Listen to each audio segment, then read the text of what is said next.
द्वाविंशं दशकं 22 अजामिलोपाख्यानम्।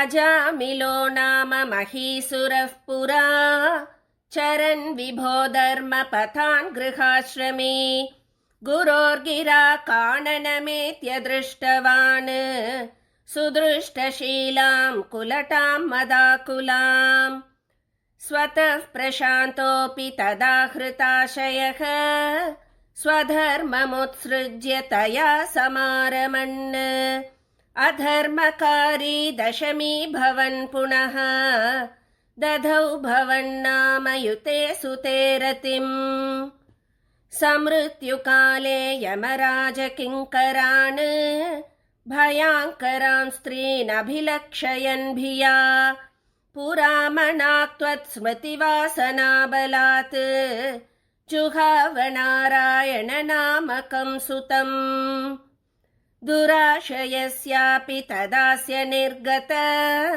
त्वदीयनामाक्षरमात्रवैभवात् पुरोऽभिपेतुर्भवदीयपार्षदाः चतुर्भुजाः पीतपटा मनोरमाः अमुञ्च सम्पाश्य विकर्षतो भटान् विमुञ्चतेत्यारुरुधुर्बलादमी निवारितास्ते च भवज्जनैस्तदा तदीयपापं निखिलं न्यवेदयन् भवन्तु पापानि कथं तु निष्कृते कृतेऽपि भो दण्डनमस्ति पण्डिताः न निष्कृतिः किं विदिता भवादृशाम् इति प्रभो त्वत्पुरुषा बभाषिरे श्रुतिस्मृतिभ्यां विहिता व्रतादयः पुनन्ति पापं न लुनन्ति वासनाम् अनन्तसेवा तु निकृन्तति द्वयीम् इति प्रभो त्वत्पुरुषा बभाषिरे अनेन भोजन्म सहस्रकोटिभिः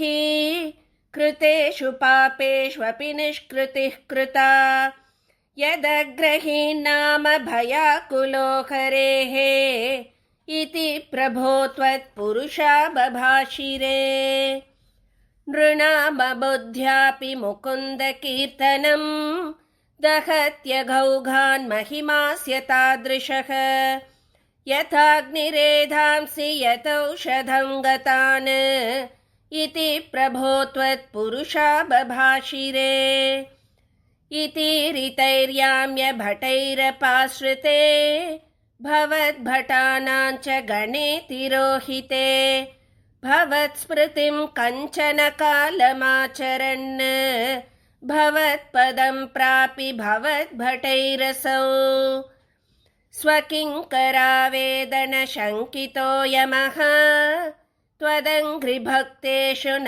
गम्यतामिति स्वकीयभृत्या न शिशिक्षदुच्चकैः सदेव वातालयनाथ पाहि माम्। सदा सर्वत्र गोविन्दनाम संकीर्तनं गोविन्द गोविन्द। श्री गुरुवायूरप्पा शरणं। श्री हरये नमः।